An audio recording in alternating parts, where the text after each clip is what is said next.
pada di kesempatan kali ini. Mudah-mudahan kabar baik menyertai Anda dan juga keluarga Anda. Ya, kembali teman-teman, kita ketemu di Inspirasi Mr. Masker. Kali ini masih menyambung video-video saya sebelumnya dan masih bertemakan tentang hidup aman dan nyaman di 2023. Dan dalam video kali ini teman-teman, saya ingin menyinggung dua aspek kehidupan yang harus kita berikan perhatian khusus untuk bisa menjalani kehidupan di tahun 2023 dengan lebih aman dan lebih nyaman tentunya ya. Anda mungkin pernah mendengar teman-teman ya, prediksi-prediksi yang akan terjadi di tahun 2023. Ya, akan terjadi resesi dunia yang sangat hebat, dan beberapa orang bahkan menyebut tahun 2023 adalah dunia akan mengalami kegelapan. Sekali lagi, seperti di video-video saya sebelumnya, saya tidak ingin menanggapi itu, teman-teman, tapi saya melihat dari sisi lain bahwa 2023 itu memiliki banyak sekali kebaikan-kebaikan yang bisa kita dapatkan. Di antaranya adalah keajaiban-keajaiban, mulai dari keajaiban kecil dan juga keajaiban-keajaiban besar. Nah, harapannya teman-teman, keajaiban-keajaiban tersebut itu terjadi dalam kehidupan kita. Ya, di antaranya adalah Anda yang mungkin di tahun-tahun sebelumnya itu kehidupan Anda stagnan ya, begitu-begitu saja, usaha Anda begitu-begitu saja, bahkan mungkin Anda sudah hampir putus asa atau Anda pesimis dengan apa yang Anda kerjakan. Nah, harapannya di tahun 2023 ini adalah menjadi harapan baru untuk Anda, untuk kita semua, untuk bangkit ya, lebih optimis lagi dan lebih semangat lagi untuk mendapatkan apa yang kita inginkan. Dan keajaiban itu terjadi teman-teman dalam kehidupan Anda. Oleh karena itu saya berharap mudah-mudahan keajaiban itu salah satunya adalah menjadi milik Anda. Nah, bagaimana kita bisa mendapatkan kehidupan yang lebih baik di tahun 2023, lebih aman, lebih nyaman, termasuk tadi keajaiban-keajaiban yang terjadi itu menjadi milik kita. Ada sedikitnya dua aspek kehidupan yang harus kita berikan perhatian khusus di tahun 2023, yaitu aspek finansial dan juga aspek spiritual. Dua aspek ini harus kita berikan perhatian khusus agar satu, kita bisa mendapatkan atau bisa memiliki keajaiban-keajaiban yang Tuhan kerjakan di tahun 2023 nanti.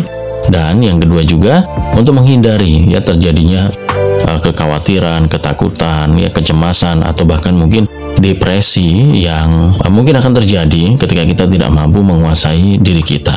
Nah, dalam video ini saya ingin berbicara mengenai aspek yang pertama, yaitu aspek finansial.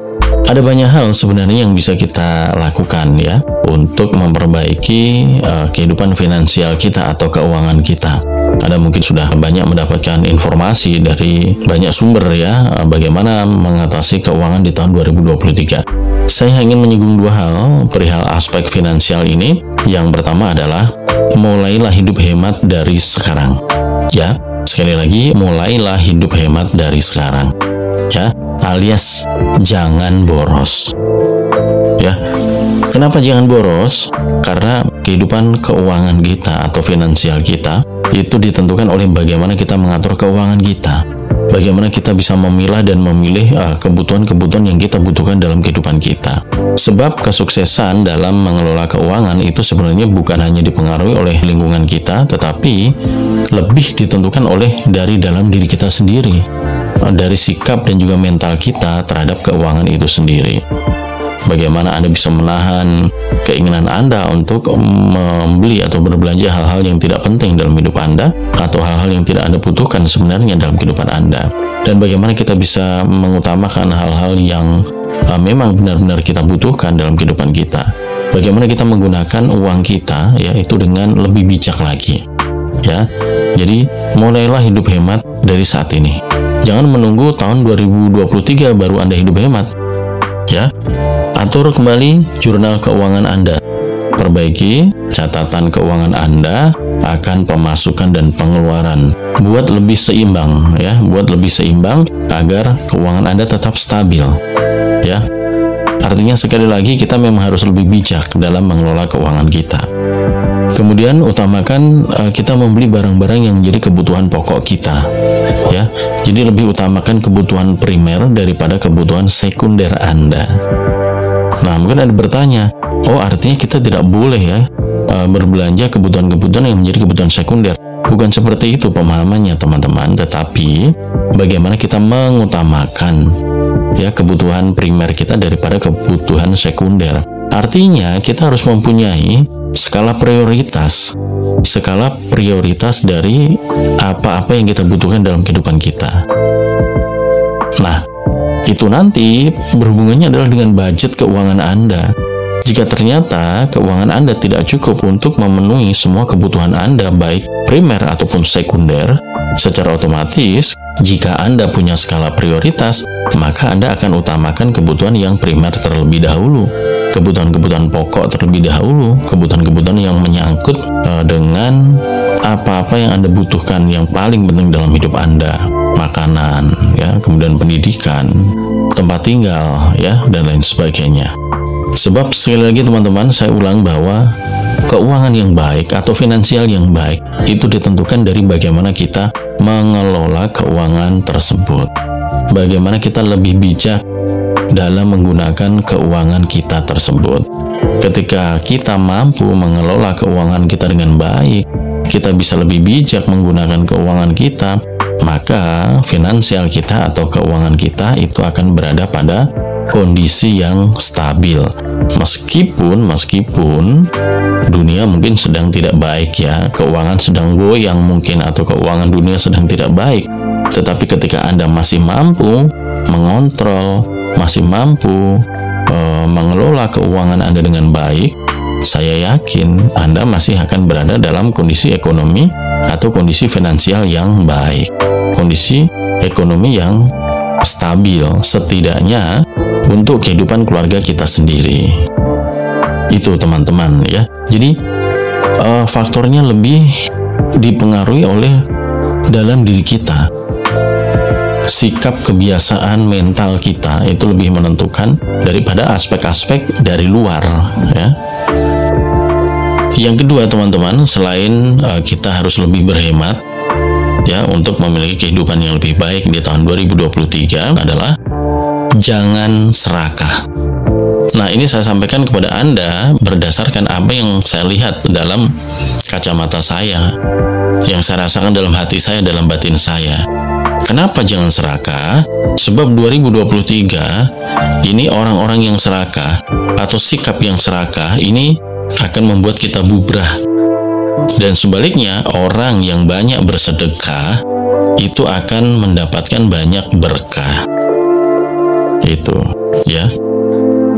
Nah, kenapa kita tidak boleh serakah di tahun 2023? Dari sisi ekonomi, dari sisi kondisi dunia, ya memang ada sesuatu yang harus kita waspadai. Dan ini sebenarnya lebih dipengaruhi oleh tadi aspek spiritual sebenarnya. Itu. Nah, saya tidak akan membahas terlalu jauh mengenai serakah ini, khususnya dalam bidang keuangan atau bisnis Anda. Tetapi ini penting teman-teman ya. Jadi mohon tidak diabaikan apa yang saya sampaikan ini ya, terutama perihal serakah. Karena saya melihat bahwa sikap atau mental yang serakah ini akan membuat kita bubrah. Bubrah ini dalam artian kalau di bahasa Indonesia kan itu bubrah itu sama dengan rusak. Jadi mungkin Anda yang mempunyai bisnis dan di situ Anda cenderung serakah, ya, sikap Anda cenderung serakah, maka bisnis Anda akan bubar. Termasuk juga keuangan Anda. Ketika Anda mempunyai sikap yang serakah, khususnya dalam hal keuangan Anda akan bubrah. Keuangan Anda justru akan rusak. Kenapa? Ini tadi yang saya bilang, ini ada hubungannya dengan aspek spiritual. Ada hubungannya dengan keajaiban-keajaiban yang Tuhan kerjakan atau yang Tuhan lakukan di tahun 2023 nanti. Nah, jika kita ingin menjadi bagian dari orang-orang yang mendapatkan keajaiban-keajaiban tersebut, maka dua hal tadi, lebih hemat dan jangan serakah. Itu teman-teman. Mudah-mudahan Anda bisa menjadi salah satu orang yang mendapatkan keajaiban-keajaiban dari yang Tuhan lakukan dalam kehidupan kita. Itu. Nah, aspek berikutnya yang harus kita waspadai atau yang harus kita berikan perhatian serius adalah aspek spiritual.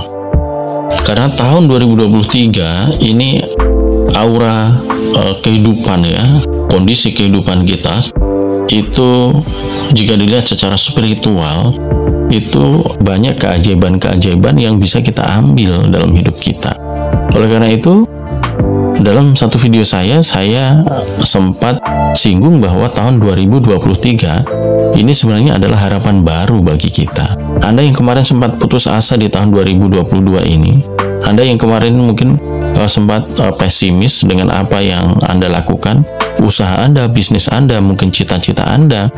Nah, di tahun 2023 itu akan ada keajaiban untuk Anda. Ya, ibaratnya Anda yang sudah mati suri itu Anda akan hidup kembali, Anda akan bangkit kembali. Ya, kehidupan mungkin keuangan Anda yang sempat terseok-seok itu berangsur-angsur akan pulih teman-teman di tahun 2023. Itulah yang saya sebut dengan keajaiban-keajaiban. Ya, mulai dari keajaiban kecil hingga keajaiban besar yang bisa Anda dapatkan di tahun 2023. Oleh karena itu, mari kita berlomba-lomba. Mari kita persiapkan diri kita agar kita layak dan pantas mendapatkan keajaiban yang Tuhan kerjakan di tahun 2023 nanti. Ya, kesimpulan sekali lagi dari video ini adalah kita diajak untuk memperhatikan dua aspek penting, yaitu aspek finansial dan aspek spiritual.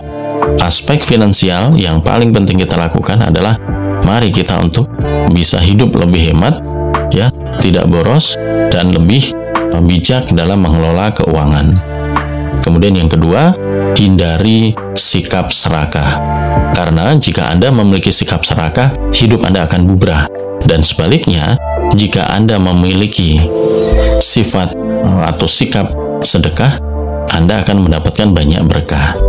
Tentang sedekah ini, teman-teman, nanti kita akan bahas lebih lanjut di video-video saya berikutnya, di mana nanti kita akan berbicara lebih banyak mengenai aspek spiritual. Ya, itu teman-teman, mudah-mudahan video singkat ini bermanfaat untuk Anda. Anda bisa tangkap saripati atau isi dari video ini ya, dan kemudian bisa kita terapkan dalam kehidupan kita, terutama Anda yang memang sependapat dengan apa yang saya sampaikan ini. Terima kasih juga sudah membagikan video-video di channel ini untuk teman-teman yang lain. Ya, mudah-mudahan kita bisa terus saling menginspirasi, tetap semangat dan tetap optimis teman-teman di tahun 2023 mendatang. Ya, orang boleh berspekulasi, orang boleh memprediksi, orang boleh meramalkan ya apa yang akan terjadi. Tetapi satu hal yang ingin saya pesankan kepada Anda pun juga berhak untuk memprediksi dan meramalkan kehidupan Anda sendiri di tahun 2023. Apa yang akan Anda dapatkan itu adalah berdasarkan dari ramalan Anda, bukan dari ramalan orang lain. Ya, itu teman-teman ya. Sekali lagi terima kasih sudah menyimak video ini, dan akhir kata, salam sukses dan salam sehat selalu untuk Anda dan keluarga Anda.